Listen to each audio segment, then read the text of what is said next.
ये समझने के लिए कि डेटाबेस इंजीनियर्स कैसे हाई लेवल आइसोलेशन रूल्स को रियल टाइम ऑपरेशनल सेफ्टी में बदलते हैं, चलिए एब्स्ट्रैक्ट डायग्राम्स को पीछे छोड़ते हैं और एक online concert ticket reservation platform के हाई स्टेक्स एनवायरनमेंट में कदम रखते हैं। इमेजिन कीजिए कि एक वर्ल्ड फेमस म्यूजिकल एक्ट सिर्फ वन नाइट के लिए स्टेडियम टूर अनाउंस करता है। ठीक 10 AM पर टिकट्स बिक्री के लिए खुलती हैं। पहले ही सेकंड के अंदर 50,000 से ज्यादा फैंस वेन्यू के डिजिटल सीटिंग मैप पर जाते हैं। हजारों यूजर्स एक साथ सेक्शन 101 देख रहे हैं, सीट अवेलेबिलिटी, प्राइजिंग और व्यू एंगल्स चेक करने के लिए जूम इन कर रहे हैं। उसी टाइम सैकड़ों इंडिविजुअल फैंस बिल्कुल उसी हाई डिमांड वाली सीट सेक्शन 101 रो ए सीट 15 पर रिजर्व क्लिक कर रहे हैं। यह डायग्राम एक स्टेडियम टिकटिंग सिस्टम को इलस्ट्रेट करता है, जहां मल्टीपल यूजर्स एक साथ एक सिंगल अवेलेबल सीट को व्यू और रिजर्व करते हैं, जो शेयर टिकट डेटा के कॉन्करेंट एक्सेस को डेमोन्स्ट्रेट करता है। इस प्लेटफॉर्म के नीचे काम कर रहे डेटाबेस इंजन के अंदर क्या होना चाहिए? अगर डेटाबेस बिना किसी कोऑर्डिनेशन के अनलिमिटेड कंकरेंट रीड्स और राइट्स की परमिशन देता है, तो कई बायर्स के क्रेडिट कार्ड्स सीट 15 के लिए चार्ज हो जाएंगे, जिससे डबल बुकिंग्स और सिस्टमिक फेलियर होगा। इसके अपोजिट, अगर डेटाबेस हर फैन की रिक्वेस्ट को सिंगल फाइल सीरियल ऑर्डर में प्रोसेस करता है, तो बेसिक प्राइजिंग इंफॉर्मेशन पढ़ने का वेट करते समय हजारों बायर्स को गंभीर टाइमआउट्स का सामना करना पड़ेगा। हाई थ्रूपुट को एब्सोल्यूट डेटा सेफ्टी के साथ बैलेंस करने के लिए database management systems DBMS lock based protocols implement करते हैं। एक लॉक इंजन द्वारा मैनेज किया जाने वाला एक छोटा स्पेशलाइज्ड डायनामिक फ्लैग होता है, जो किसी स्पेसिफिक डेटा आइटम के एक्सेस राइट्स को कंट्रोल करता है। जैसे कमरे के दरवाजे पर लगा एक फिजिकल लॉक ये रेगुलेट करता है कि कौन अंदर आ सकता है, वैसे ही एक डेटाबेस लॉक ये रेगुलेट करता है कि कौन सा ट्रांजैक्शन किसी दिए गए डेटा रिकॉर्ड को इंस्पेक्ट या मॉडिफाई कर सकता है। Section break, the core primitives, shared S और एक्सक्लूसिव एक्स लॉक्स, सभी एक्सेस रिक्वेस्ट को प्रोटेक्शन के सेम लेवल की जरूरत नहीं होती है। एक फैन जो बस ये देखने के लिए सीटिंग चार्ट देख रहा है कि सीट 15 की कीमत $250 है या नहीं, वह डेटा इंटीग्रिटी के लिए कोई खतरा पैदा नहीं करता। हालांकि सीट 15 का स्टेटस अवेलेबल से रिजर्व्ड में बदलने के लिए पेमेंट सबमिट करने वाला फैन एक म्यूटेटिंग राइट ऑपरेशन कर रहा है, जो सीधे सिस्टम स्टेट को बदल देता है। इस क्रूशियल डिस्टिंक्शन को रिफ्लेक्ट करने के लिए lock based protocols concurrency guards को दो फंडामेंटल मोड्स में डिवाइड करते हैं, शेयर्ड लॉक्स और एक्सक्लूसिव लॉक्स। यह डायग्राम डेटाबेस लॉक्स के कॉन्सेप्ट को इलस्ट्रेट करता है, उन्हें शेयर्ड लॉक्स और एक्सक्लूसिव लॉक्स में कैटेगराइज करता है। Shared locks read only mode में ऑपरेट करते हैं, जो मॉडिफिकेशंस को रोकते हुए और राइटर्स को ब्लॉक करते हुए एक साथ मल्टीपल होल्डर्स को अलाउ करते हैं। इसके कॉन्ट्रास्ट में exclusive locks read write access provide करते हैं, जो बाकी सभी रीडर्स और राइटर्स को ब्लॉक करते हुए ओनरशिप को एक सिंगल होल्डर तक रिस्ट्रिक्ट करते हैं। शेयर्ड लॉक्स एस एक शेयर्ड लॉक, जिसे इसके रूप में डिनोट किया जाता है, एक ट्रांजैक्शन को डेटा आइटम रीड करने की परमिशन देता है, लेकिन उसे उस आइटम को मॉडिफाई करने से स्ट्रिक्टली रोकता है। शेयर्ड लॉक की एसेंशियल कैरेक्टरिस्टिक इसकी मल्टी यूजर कंपैटिबिलिटी है। चूंकि बिल्कुल सेम डेटा वैल्यू रीड करने वाले मल्टीपल कंकरेंट ट्रांजैक्शंस एक दूसरे के साथ इंटरफेयर नहीं कर सकते या सिस्टम स्टेट को ऑल्टर नहीं कर सकते, इसलिए database engine same data item पर simultaneously unlimited number of transactions को शेयर्ड लॉक्स होल्ड करने की परमिशन देता है। सीमेंटिक्स, मैं इस डेटा को इंस्पेक्ट कर रहा हूं, दूसरे लोग भी मेरे साथ इसे इंस्पेक्ट कर सकते हैं, लेकिन जब तक मैं अपना इंस्पेक्शन पूरा नहीं कर लेता, तब तक कोई भी इसे ऑल्टर नहीं कर सकता। Notation, LSI of Q represent करता है ट्रांजैक्शन TI की उस रिक्वेस्ट को जो डेटा आइटम Q पर शेयर्ड लॉक एक्वायर करने के लिए की गई है। एक्सक्लूसिव लॉक्स, X एक एक्सक्लूसिव लॉक, जिसे X के रूप में डिनोट किया जाता है, एक ट्रांजैक्शन को डेटा आइटम को रीड और राइट दोनों करने की परमिशन देता है। जैसा कि नाम से ही पता चलता है, एक एक्सक्लूसिव लॉक एब्सोल्यूट आइसोलेशन की डिमांड करता है। जब transaction TI data item Q पर एक्सक्लूसिव लॉक होल्ड करता है, तो किसी भी दूसरे ट्रांजैक्शन को Q पर कोई भी लॉक S या X होल्ड करने की परमिशन नहीं होती। Q को एक्सेस करने की कोशिश करने वाले बाकी सभी ट्रांजैक्शंस को अपना एग्जीक्यूशन होल्ड करना होगा और वेटिंग स्टेट में रहना होगा, जब तक कि TI अपना ऑपरेशन पूरी तरह फिनिश करके लॉक रिलीज नहीं कर देता। सीमेंटिक्स, मैं एक्टिवली इस डेटा को अपडेट कर रहा हूं, जब तक मैं अपना ऑपरेशन फिनिश करके अपनी स्टेट कमिट नहीं कर देता, तब तक कोई भी इसे रीड या राइट नहीं कर सकता। Notation LXI of Q represent करता है ट्रांजैक्शन TI की उस रिक्वेस्ट को जो डेटा आइटम Q पर एक्सक्लूसिव लॉक एक्वायर करने के लिए की गई है। Section break. The lock compatibility matrix. ये लॉक टाइप्स आपस में कैसे इंटरेक्ट करते हैं, इसको गवर्न करने वाले रूल्स को लॉक कंपैटिबिलिटी मैट्रिक्स में फॉर्मलाइज किया गया है। ये मैट्रिक्स एक डेटाबेस इंजन के लॉक मैनेजर में प्रोग्राम की गई फंडामेंटल लॉजिक को रिप्रेजेंट करता है। जब ट्रांजैक्शन TA आइटम Q पर एम रिक्वायर्ड मोड के लॉक की रिक्वेस्ट करता है, जबकि ट्रांजैक्शन TB के पास आइटम Q पर पहले से ही एम हेल्ड मोड का लॉक मौजूद है, तो लॉक मैनेजर इस ट्रुथ मैट्रिक्स को चेक करता है। यह टेबल करेंटली हेल्ड लॉक्स और रिक्वेस्टेड बेसिस पर लॉक मोड कंपैटिबिलिटी को आउटलाइन करती है। जब करेंटली एक शेयर्ड लॉक एस हेल्ड हो तो दूसरा शेयर्ड लॉक एस रिक्वेस्ट करना कंपैटिबल होता है, लेकिन एक एक्सक्लूसिव लॉक X की रिक्वेस्ट करने से कन्फ्लिक्ट क्रिएट होता है। जब करेंटली एक एक्सक्लूसिव लॉक X हेल्ड हो तो चाहे शेयर्ड लॉक एस रिक्वेस्ट करें या एक्सक्लूसिव लॉक X, कन्फ्लिक्ट ही होता है। रिक्वायर्ड एस से कंपैटिबल चेक मार्क मिलता है। यूजर 1 सीट 15 का सीटिंग चार्ट देख रहा है, एस होल्ड करता है। यूजर 2 सीट 15 का सीटिंग चार्ट देखने के लिए अपना ऐप खोलता है, एस रिक्वेस्ट करता है। इंजन एक्शन तुरंत ग्रांट कर दिया जाता है। Rational concurrent reads non destructive होते हैं, दोनों में से कोई भी यूजर स्टेट को म्यूटेट नहीं कर रहा है, इसलिए एक साथ आइटम को रीड करने से दोनों यूजर्स के लिए करेक्ट और कंसिस्टेंट रिजल्ट्स मिलते हैं। चलिए इस मैट्रिक्स में दिखाए गए 4 पॉसिबल स्टेट कॉम्बिनेशंस को अच्छे से समझते हैं। हेल्ड एस रिक्वायर्ड X से कॉन्फ्लिक्ट क्रॉस मार्क बनता है। यूजर 1 सीट 15 को देख रहा है, एस होल्ड करता है। यूजर 3 स्टेटस अपडेट करने के लिए रिजर्व सीट 15 पर क्लिक करता है, X रिक्वेस्ट करता है। इंजन एक्शन डिनाइड या सस्पेंडेड यूजर 3 के ट्रांजैक्शन को वेट करने के लिए फोर्स किया जाता है। रैशनल अगर यूजर 3 को यूजर 1 के एक्टिवली रीड करने के दौरान सीट 15 पर राइट करने की परमिशन दी जाती हेल्ड एस तो यूजर 1 को अनरिपीटेबल रीड का एक्सपीरियंस हो सकता था, जैसे सीट को अवेलेबल देखना, फिर उसी ट्रांजैक्शन के भीतर 1 सेकंड के फ्रैक्शन में रिफ्रेश करने पर उसे बुक पाना। रिक्वायर्ड एस से कॉन्फ्लिक्ट क्रॉस मार्क बनता है। यूजर 3 सीट 15 को रिजर्व करने के लिए पेमेंट प्रोसेस करने के बीच में है, X होल्ड करता है। यूजर 4 ये चेक करने के लिए अपना ऐप खोलता है कि सीट 15 खाली है या नहीं, इस रिक्वेस्ट करता है। इंजन एक्शन डिनाइड या सस्पेंडेड यूजर 4 के ट्रांजैक्शन को वेट करने के लिए फोर्स किया जाता है। रैशनल अगर यूजर 4 को सीट 15 को रीड करने की परमिशन दी जाती, जबकि यूजर 3 इसे मेमोरी बफर्स में अपडेट कर रहा है। हेल्ड X तो यूजर 4 इंटरमीडिएट अनकमिटेड चेंजेस को रीड कर सकता था, जिसके चलते डर्टी रीड होता। अगर यूजर 3 का पेमेंट फेल हो जाता है और रोल बैक हो जाता है तो यूजर 4 ने फैंटम इंफॉर्मेशन के बेसिस पर एक्शन लिया होता। 4 held X requested X conflict की तरफ ले जाता है। यूजर 3 रिजर्व सीट 15 पर क्लिक करता है, जो X होल्ड करता है। यूजर 5 उसी टाइम रिजर्व सीट 15 पर क्लिक करता है, जो X रिक्वेस्ट करता है। इंजन एक्शन डिनाइड या सस्पेंडेड यूजर 5 का ट्रांजैक्शन एक वेटिंग क्यू में रख दिया जाता है। रैशनल 2 कंकरेंट राइट्स को अलाउ करना सीधे लॉस्ट अपडेट एनोमली की तरफ ले जाता है। एक बायर की बुकिंग राइट दूसरे की राइट को बिना कंकरेंट चेंज को ध्यान में रखे फिजिकली ओवरराइट कर देगी, जिससे इन्वेंट्री रिकॉर्ड्स करप्ट हो जाएंगे। Section break. Low level mechanics intersecting buffer primitives और लॉक मैनेजर्स। मॉडर्न डेटाबेस में लॉक्स कैसे काम करते हैं, इसे समझने के लिए हमें लॉकिंग ऑपरेशंस को सीधे उन फंडामेंटल डेटाबेस एग्जीक्यूशन प्रिमिटिव्स से कनेक्ट करना होगा जो सब टॉपिक 5.2 में इंट्रोड्यूस किए गए थे, रीड आइटम ऑफ क्यू और राइट आइटम ऑफ क्यू।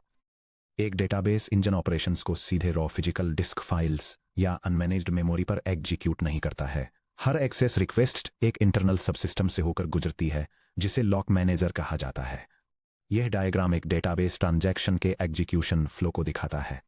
जब कोई रीड रिक्वेस्ट इनिशिएट की जाती है तो लॉक परमिशंस चेक करने के लिए इसे लॉक मैनेजर सबसिस्टम द्वारा इंटरसेप्ट किया जाता है। अगर लॉक ग्रांट हो जाता है तो buffer manager requested data block को मेमोरी में लोड करने के लिए आगे बढ़ता है, वरना जब तक एक्सेस अवेलेबल नहीं हो जाता ट्रांजैक्शन पॉड रहता है। The structure of lock table. Lock manager एक in memory data structure maintain करता है जिसे लॉक टेबल के नाम से जाना जाता है। लॉक टेबल को आमतौर पर एक बेहद फास्ट कंकरेंट हैश टेबल की तरह इंप्लीमेंट किया जाता है, जिसकी की हर डेटा आइटम क्यू का यूनिक आइडेंटिफायर होती है।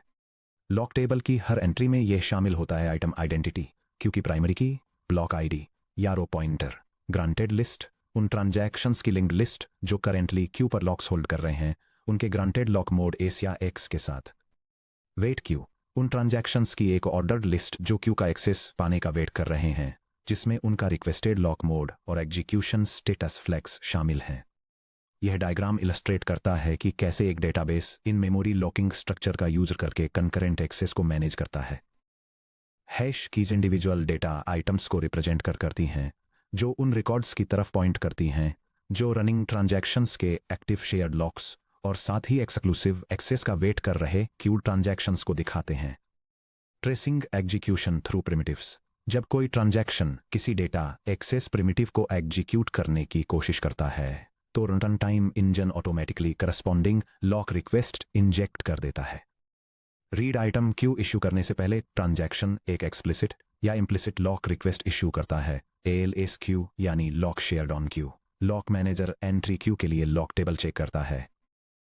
अगर कोई दूसरा ट्रांजैक्शन क्यू पर एक्स लॉक होल्ड नहीं कर रहा है, तो इंजन टी सब आई को ग्रांटेड लिस्ट में एस लॉक होल्डर के रूप में अपेंड कर देता है और एग्जीक्यूशन की परमिशन दे देता है। Engine low level primitive read item Q को सेफली एग्जीक्यूट करता है और मेमोरी बफर पूल से डेटा फेच करता है।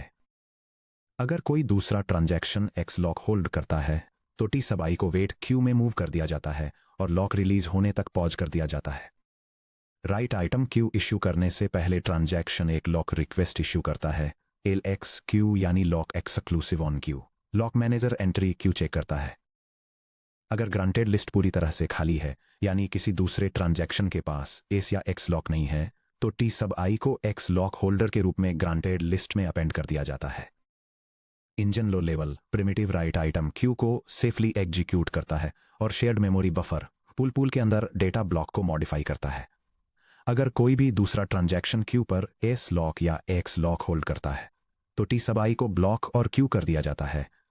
Section break dynamic lock convergence upgrades और डाउनग्रेड्स। कॉम्प्लेक्स ट्रांजैक्शंस में एप्लीकेशन को अक्सर तब तक पता नहीं होता कि उसे रिकॉर्ड मॉडिफाई करने की जरूरत है या नहीं, जब तक कि वो उसे पढ़ नहीं लेता। मान लीजिए एक बायर सीट 15 पर क्लिक करता है। वन ट्रांजैक्शन सीट 15 को उसकी करंट प्राइस और अवेलेबिलिटी स्टेटस वेरीफाई करने के लिए रीड करता है। 2 अगर सीट अवेलेबल है तो यूजर परचेज कंफर्म करता है और ट्रांजैक्शन सीट स्टेटस को रिजर्व्ड में अपडेट करने के लिए ट्रांजिशन करता है। ट्रांजैक्शंस को शुरुआत में ही हैवी एक्सक्लूसिव लॉक्स लेने के लिए मजबूर किए बिना इस डायनामिक शिफ्ट को एफिशिएंटली हैंडल करने के लिए मॉडर्न इंजन लॉक कन्वर्जन्स को सपोर्ट करते हैं। यह diagram database lock conversion concepts को समझाता है और दिखाता है कि कैसे एक सिस्टम लॉक अपग्रेडिंग और लॉक डाउनग्रेडिंग के जरिए शेयर्ड और एक्सक्लूसिव लॉक्स के बीच ट्रांजिशन करता है।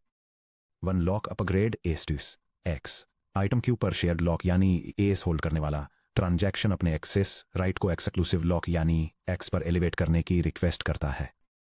Execution conditions lock manager upgrade को तुरंत ग्रांट कर देगा, सिर्फ और सिर्फ तब जब रिक्वेस्ट करने वाला ट्रांजैक्शन अकेला ऐसा ट्रांजैक्शन हो जिसने करेंटली क्यू पर एस लॉक होल्ड कर रखा हो।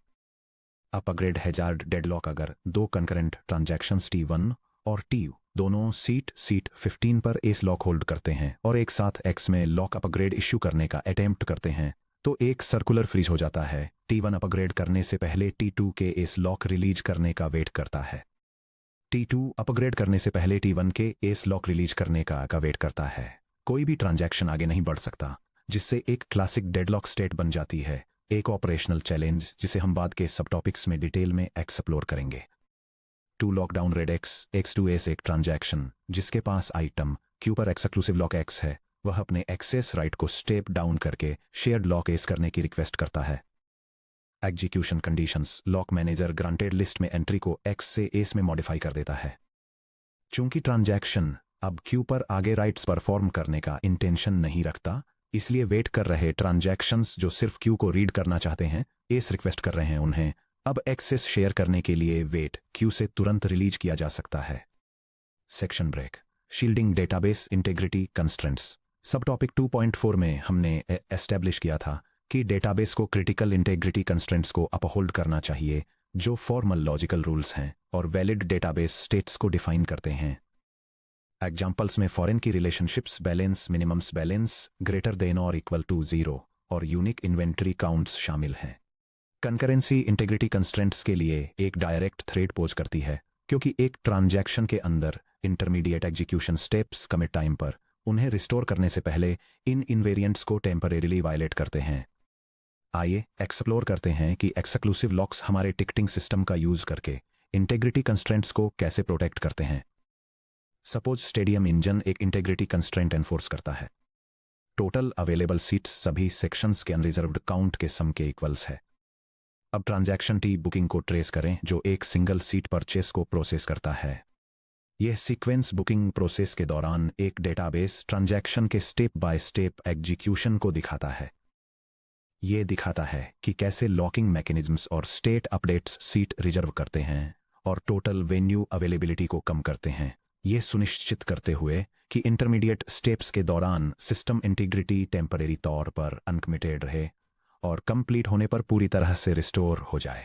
स्टेप 2 और स्टेप 5 के बीच डेटाबेस इंटीग्रिटी कंस्ट्रेंट वायोलेशन की एक टेम्परेरी स्टेट में होता है। सीट 15 को रिजर्व्ड पर अपडेट कर दिया गया है, लेकिन टोटल अवेलेबल सीट्स अभी भी पुराना एग्रीगेट काउंटर ही दिखा रहा है। अगर एक concurrent reporting transaction T report को बिना लॉकिंग के इस सटीक इंटरमीडिएट विंडो के दौरान वेन्यू इन्वेंट्री के रीड आइटम को एग्जीक्यूट करने की परमिशन दी जाए, तो ये एक इनकंसिस्टेंट टोटल काउंट पढ़ेगा जो इंडिविजुअल रिजर्व्ड सीट्स के सम से मैच नहीं करता।